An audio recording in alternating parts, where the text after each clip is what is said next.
आज हामी कक्षा 9 को गणित विषय को पेज नंबर 87 को 86 को समाधान गर्न गएछौँ।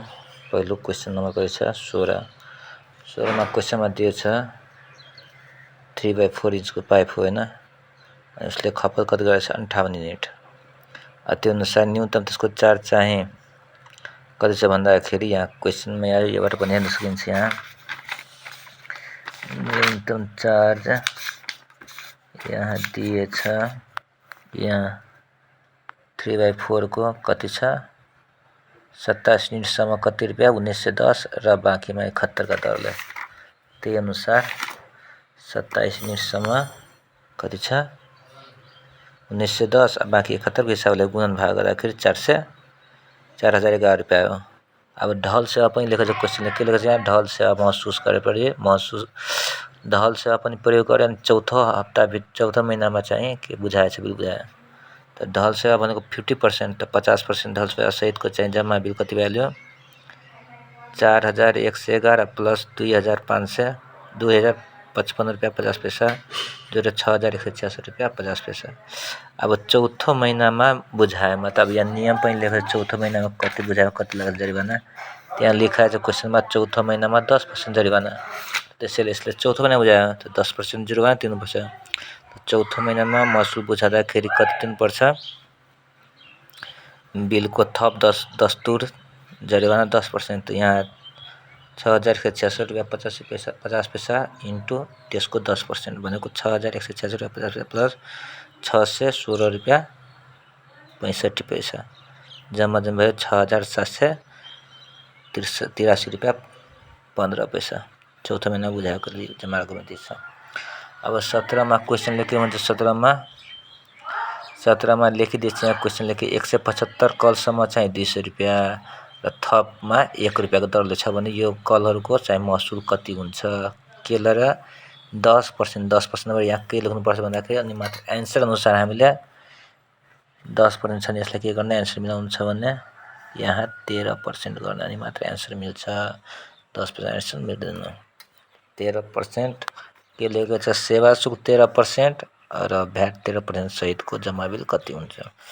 अब त्यही कुराको तीनटा लिएको छ हामी चारवटालाई। यहाँ के छ पहिलोमा छ 175 कल, तब 275 कल। अब अतिरिक्त कल कति हो भने अतिरिक्त कल भनेको जुन चाहिँ न्यूनतम छ त्यो 175 कल त्यो घटाएर 100 हो। यहाँ कुल महसुल भनेको न्यूनतम शुल्क भनेको 175 को चाहिँ 200 रुपैयाँ छ र 100 रुपैयाँको 1 को दरले त 200 300। अब यहाँ हामीले सेवा शुल्क TSC र भ्याट 10 युज गर्दाखेरि यदि 10% लिन्छ भने कति आउँछ 372 रुपैयाँ 90 पैसा, तर 13% लिन्छ भने कति आउँछ 383 रुपैयाँ 7 पैसा जुन चाहिँ एन्सर मिल्न गएको छ। अर्थात् हामीले के गर्ने 383 7 पैसा हामी 13% सच्याएको छु क्वेशनलाई। अर्कोमा छ 325 त फेरि यहाँ पनि अतिरिक्त भनेको 175 कल घटाउ 150 को 1 रुपैयाँ दरलाई 175 को 200 जम्मा कति भयो 350 कल।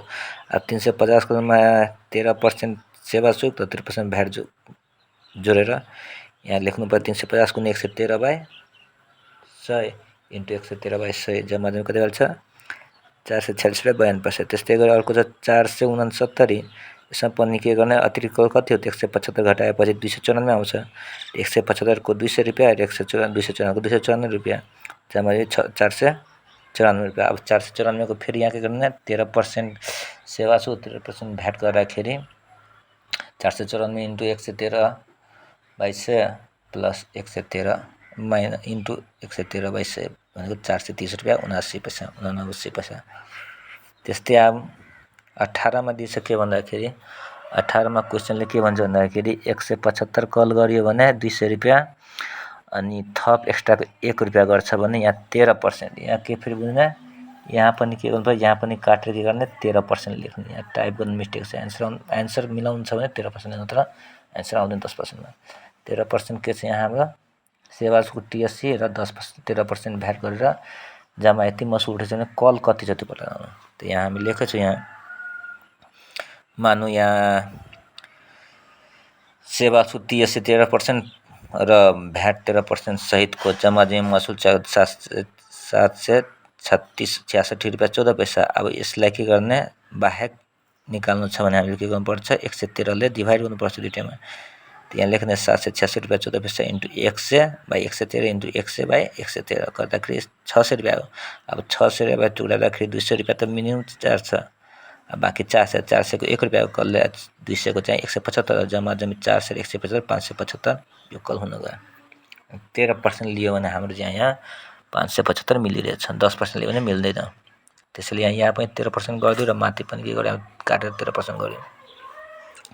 त्यस्तै गरी दोस्रोमा खमा छ कति सहितको मूल्य भन्छ 893 रुपैयाँ 83 पैसा। अब फेरि यसलाई बाहेक निकाल्नु छ 893 रुपैयाँ 83 पैसा गुने 100/113 इन्टु 100/113 गर्दाखेरि 700 आयो। यसलाई पनि टुक्रायो भने 200 रुपैयाँ न्यूनतम 175 रुपैयाँ र 500 को 1 रुपैयाँले 500 कल 500 + 150 675 कल यो पनि मिल्यो। त्यस्तै गरी यहाँ TSC 13% भ्याट 13% सहित यहाँ बिल कति 1021 रुपैयाँ 52 पैसा। यसलाई पनि के गर्ने त्यो बाहेक निकाल्दाखेरि 110 100ले मल्टिप्लाई गर्ने 113 ले डिभाइड गर्ने फेरि 100 ले मल्टिप्लाई 113 ले डिभाइड गर्ने कतै आयो 800 टुक्रादा 200 न्यूनतम सुक 600 600 को 1 उधारले 600 कल 200 को 175 कल त जम्मा कति भ्याल्यु हाम्रो 775 कल।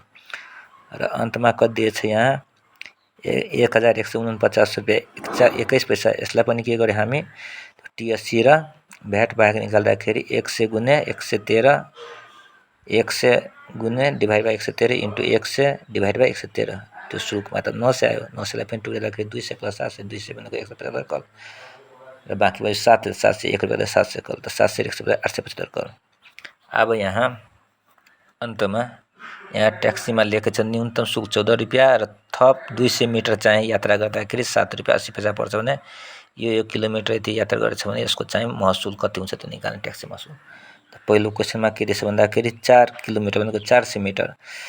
अब यात्रा गर्दाखेरि ट्याक्सी महसुल कति हुन्छ त पहिलोमा 14 रुपैयाँ त न्यूनतम लागिहाल्यो प्लस 7 रुपैयाँ 80 पैसा 200 को त अब बढ्यो मल्टिप्लाई 4000 ले मल्टिप्लाई गर्यो मिटर जम्मा 14 + 7 156 / 170 आन्सर आयो।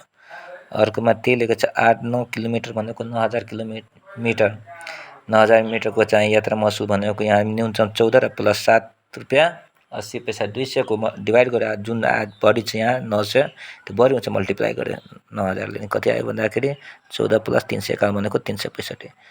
त्यस्तै गरी अन्तमा छ 13 किलोमिटर भनेको 13000 मिटर यात्राको चाहिँ न्यूनतम 14 रुपैयाँ र 7 रुपैयाँ 80 पैसा 200 मिटरको अनि गुणा 13000 ले गर्दाखेरि 1400 रुपैयाँ प्लस 507 रुपैयाँ भनेको 521 रुपैयाँ।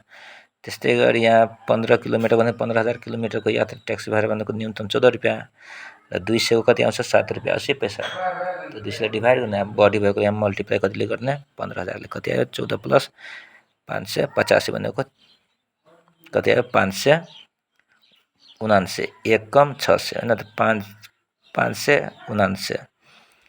अब यो च्यानललाई सब्स्क्राइब पनि गर्न लाइक पनि गर्न। ल क्वेशन यस प्रकार छ